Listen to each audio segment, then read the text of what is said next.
but we've actually had quite a lot of people tangentially related to Doctor Who or directly related to Doctor Who doing some hard-hitting interviews over the past week, and one of them, of course, is Doctor Who companion and massive icon, shall we say, Freema Agyeman, who has been taking part in Ofcom's Diversity in Broadcast event for National Inclusion Week. She's, of course, the star of New Amsterdam, which has got a series that's broadcasting around now. She's the lead in New Amsterdam, where she plays a doctor.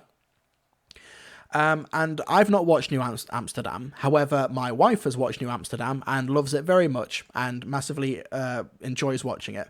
And that I think she kind of knows Freema Agyeman more for New Amsterdam, and I know her, of course, for Doctor Who. I'm going to play, obviously, once again, I encourage you to watch the whole thing. You can watch this on Ofcom's Vimeo account, but there were two segments from it that I wanted to kind of talk about while on this stream, if you folks will indulge me. Hello, I'm Freema Agyeman and I play Dr. Helen Sharp on NBC's New Amsterdam. Thank you so much for inviting me to participate in your Diversity in Broadcasting event during this National Inclusion Week. For people who maybe just listen to the live stream, or for people who may be partially sighted, the caption says, the question, what was your first experience being the first black assistant on Doctor Who? Good and bad. It was such a long time ago. I have been able to look at it objectively, with wisdom and perspective.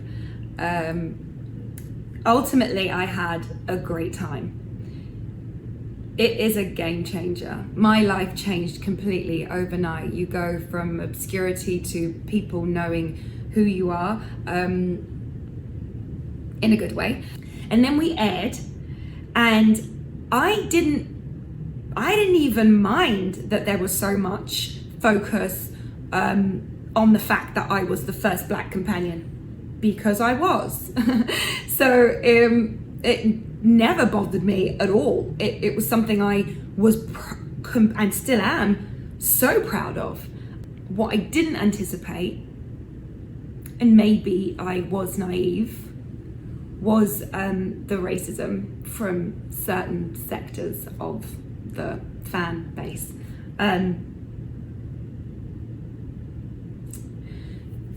That there was criticism leveled towards my contribution for other reasons, which I could handle.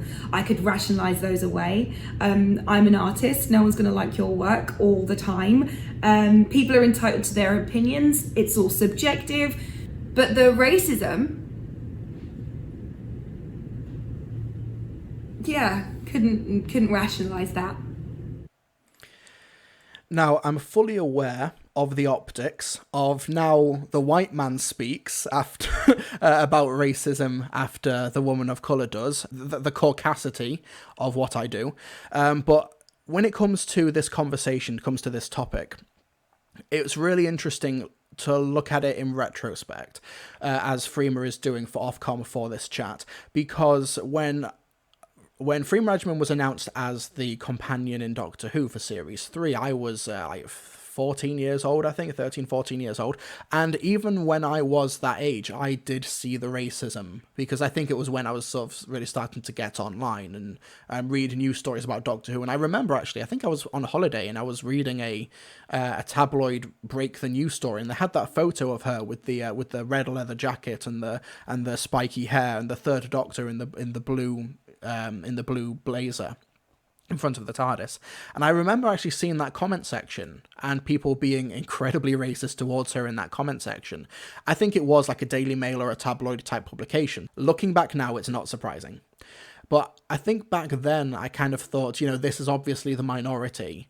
But I think, much like Freema says here as well, there's the sort of naivete with that as well. Because when Freema was cast as Martha Jones, she was like a couple of years younger than I am now, which is kind of insane to think about. She's in her early 40s now as well. She's like nearly 15 years removed from that initial casting decision, that initial casting process where she originally auditioned for some Series 2 stuff for The Runaway Bride, stuff for Torchwood, for Army of Ghosts, of course, when she plays Adiola. And she showed so much range in those auditions that they would screen test her with David Tennant. And there's that lovely story for David Tennant where Freema is like really nervous and shaking in the hotel room as they're doing screen tests, and David Tennant left a little note under her door saying like, you know, you'll be great, you'll smash it. And then of course she does the screen test and she gets cast. And yeah, a big deal at the time was made that she is the first black companion, because she was. Of course, there was Mickey, but she's not like Mickey was not a formal time-traveling companion. Like, was only there for a couple of episodes in terms of traveling in the TARDIS. So Freema was like the face of that change. And even I saw at the time, 12 or 13-year-old me, was seeing that racism happen in real time. But at the time, I did kind of compartmentalize it as this sort of antiquated old idea that only a few people kind of clung on to. And now, being nearly 15 years older and wiser, debatably, I kind of now see it as, oh, actually, this is the people who do hold these opinions actually are on the pedestal in terms of they're not the majority. You see the polling that they are not the majority, but they are still a very big chunk, and they also do have disproportionate power and influence and platforms.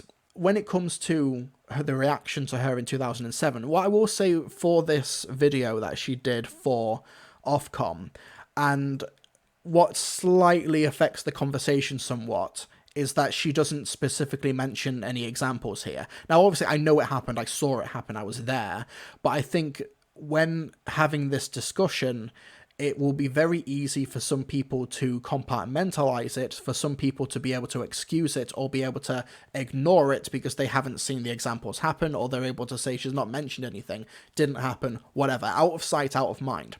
However, I will also say that it is not Freema's obligation, she is not obligated to reprocess the abuse and the racism that she experienced for the sake of other people. I will completely acknowledge that it is not she's not obligated to do that, and of course would not wish that on anybody. But I think it is also an integral part of the conversation to an extent.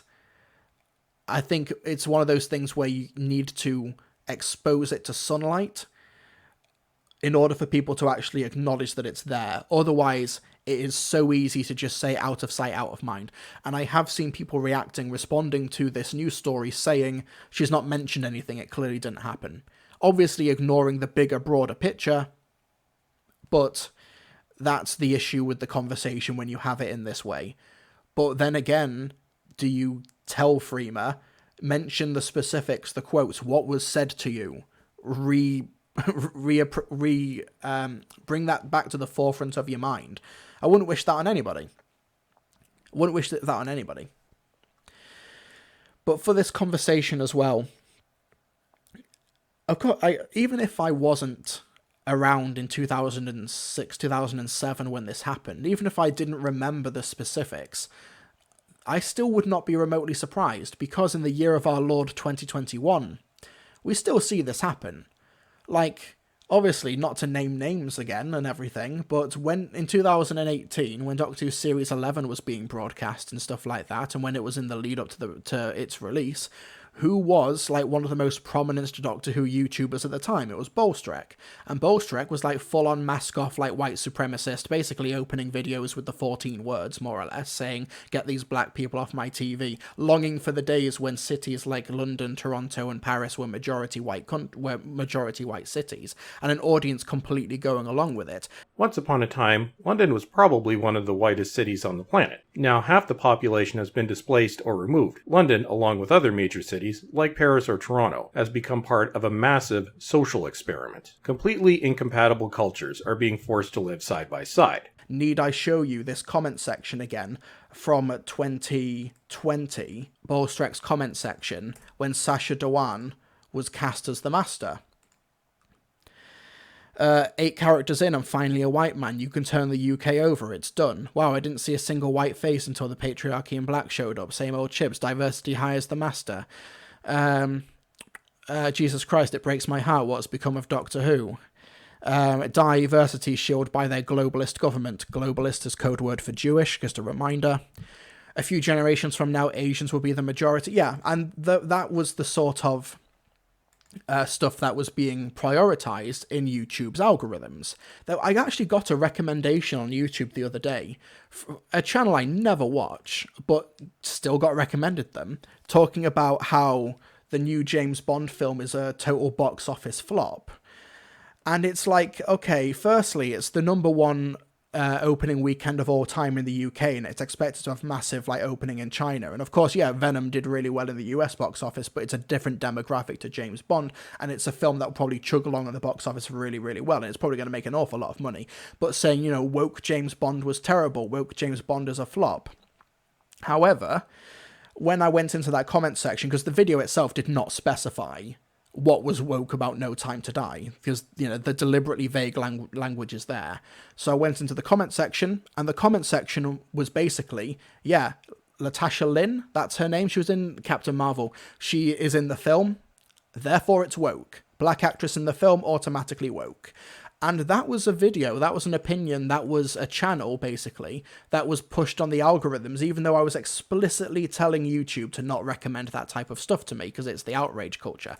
And it's interesting that this is dropping the same week, or around the same time, as the whistleblower on Facebook.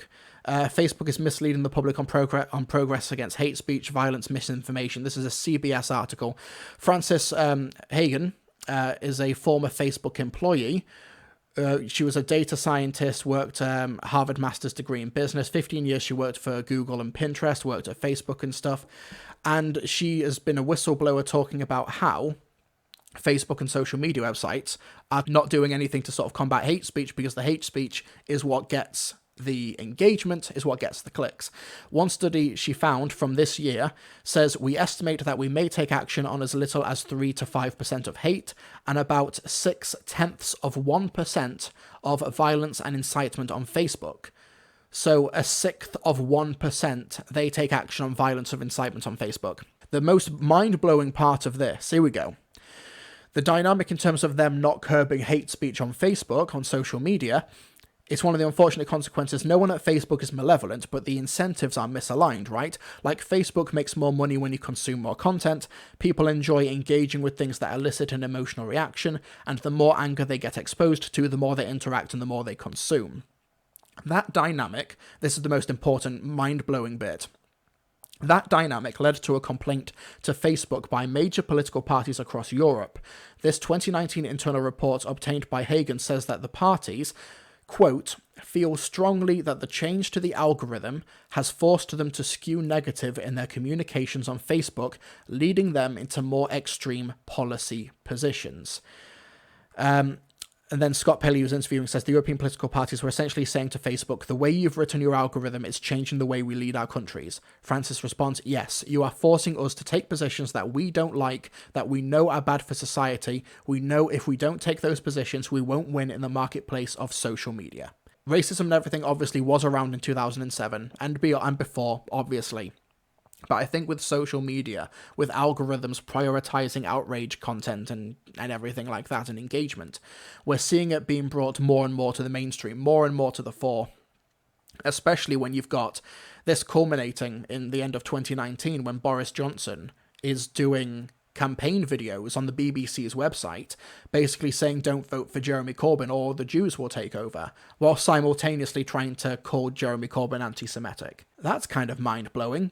So Facebook is basically a system that actually not only reinforces this bigotry and racism and things like that, but actually pushes policyholders further into that direction to incite their audience, to incite their voters, which means that this sort of racism is positively reinforced and can flourish, which is how we get people like Bolstrek, which is how we get content creators who are pushed in the algorithm further mainstreaming the racism that they would do to Mallory Blackman, Vinay Patel. I can't believe that Bolstrek would call Vinay Patel, who before Demons of the Punjab was a BAFTA-nominated writer, an award-winning writer, and called him a category higher just because he wasn't white, which is absolutely insane. Shibnall, this is your ego again, isn't it? You're saying, look at this important lesson my category higher writer gave us today. But yeah, so it becomes a case of this sort of mainstreaming of bigotry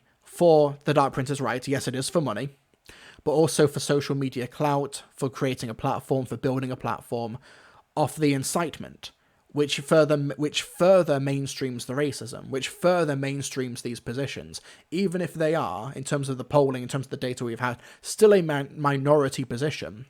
They still get the biggest microphones, still get the biggest megaphones, which is why, going back around to this Freema Agyeman interview, which is why I'm 100% not surprised that this was happening in 2007, which is why I'm completely not surprised that, it's happening in 2021. It's still happening. Of course it was happening then, it's happening now. It might not have been as quote-unquote mainstream, but it still causes harm to the performers, it still causes harm to the talent, it still causes harm to Freema and others associated with her. Aidan Woodhead builds an ego complex as well. Yes, because once you get away with one thing, you push the boat out further. Stephen Crowder's a really good example of this. If Stephen Crowder can get away with mocking George Floyd and reenacting him dying, and nothing happens negatively, of course he's going to push the boat further. Because, you need to get your next fix of hate, you need to get your next, adrenaline spike or whatever, your next hormones, whatever you want to call it. So you have to chase the next fix, and it needs to be harder and worse than the last one. It's how it goes. It's how these echo chambers cultivate, and it's how these content creators continue to do it. And it's how you also get people like Yellow Flash as well in 2021 going through a list. Dopamine, thank you, Dark Prince, dopamine. It's how you get someone like Yellow Flash going into a list of potential 14th Doctors, saying, okay, all of the black people on this list, if they are cast, it is not because of their talent, they're ticking boxes. Even though Michaela Cole, award-winning writer, actress, showrunner, things like that, Joe Martin, basically universally beloved as the fugitive Doctor, but saying, nope, there is no way on this earth that if you are not white, you actually got that position through talent. Of course, it happens now, let alone in 2007. And those are the people with the biggest microphones, because the algorithms help to reinforce them, help to promote them, etc. There's the great example in terms of calling out the terrible behavior of people publicly, and it actually has a really interesting effect. It's the idea of when Zack Snyder came onto that Geeks and Gamers live stream.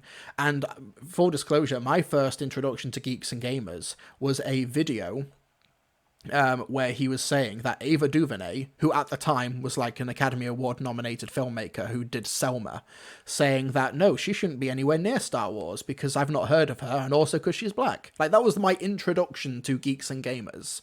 That was the opening impression of Geeks and Gamers. So that's not a good first impression. And then Zack Snyder comes onto a charity live stream and is yeah, we don't endorse or support the hate and the racism that comes from Geeks and Gamers, which 100% Chad move. Phenomenally respect Zack Snyder for that public calling out of. And also Simu Liu, when Simu Liu made the Instagram post calling out people like Geeks and Gamers and Nerdrotic because the film did incredibly well at the box office and they were just predicting a box office flop. And from what I can see, those people actually got called out for it by their own audience. They lost some subscribers, as far as I can tell, because they were publicly mocked. One of the big downfalls of Gamergate back in 2014 was when they were made fun of on the Stephen Colbert Report. And when they realized, oh, I'm in an echo chamber and everybody loves me and everybody agrees with me. Everybody agrees with all my ideology because I'm in an echo chamber and everyone I talk about thinks the way I do. And then Stephen Colbert makes fun of them on a massive public stage. And that actually de-radicalized a lot of people from that movement where they were oh, I'm actually in the minority. People think I'm dumb. People think this is stupid. Sometimes that public calling out is very useful. Obviously, you don't want to platform people. You need to be very careful with how you do it. But I do think that whole KV Innuendo Studios whole series on the alt-right movement is fantastic. Yes, that's some great... Read up on that. Watch that series. That's terrific. But yes, and I think that as that combination of publicly, carefully calling out those movements and people, combined with appropriate support networks around the cast and crew when these incidents happen, is the best way to move forward. Or, I don't want to say the best way, is a way to move forward, is part of the equation. Liam says, do you think Rusty Davis coming in will stop Not My Doctor YouTubers? No, because their brand is negativity. Their brand is things were good before 2015, 2014. Things are bad now. And they have to stick with that. They will lean into Rusty Davis used to be good, then he got political, then he got woke, and they will not blink. They will run with that. No matter how contradictory it is, no matter how nonsensical it does, they're going to run with it. And the audience, as I said, the human centipede analogy in my Nerdrotic and Yellow Flash video, it's going to happen. Because they want to be fed that stuff, because they're in their echo chamber. They need that dopamine. They need that reinforcement. Vanilla Extra saying, I'm already seeing Not My Doctors picking apart the marketing of the new series. Yeah, of course. Because they're committed to it. They're committed to it. That is the brand. That is the brand. Negativity. They're not allowed to like anything. They're not allowed to like anything.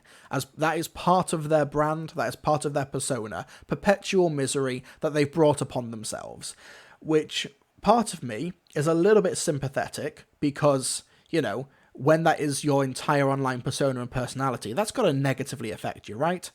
It's got to negatively affect you because you can't enjoy anything, and so much of the stuff that they complain about is completely imaginary. Like we went over it earlier in the stream about like Jodie Whittaker insulted the fan base. It was just her saying rude to a tweet saying that the show would be shit because she was cast. And like, that was it. Like, they have actually made this bed for themselves.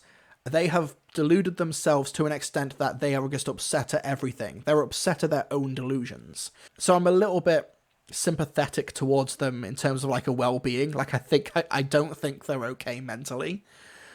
But if the end result of that, if on the other side of that delusion is the very real hurt that people like Freema, Mandip Gill's like hardly on social media, Tosin Cole as well, Mallory Blackman, Vinay Patel, any other person of colour remotely like associated with the show, if I have to sympathise with either an open flagrant white supremacist who has upset themselves because of their own incredible delusions, or the victims on the other side, the ones who are on the receiving end of those delusions, it's the latter every time.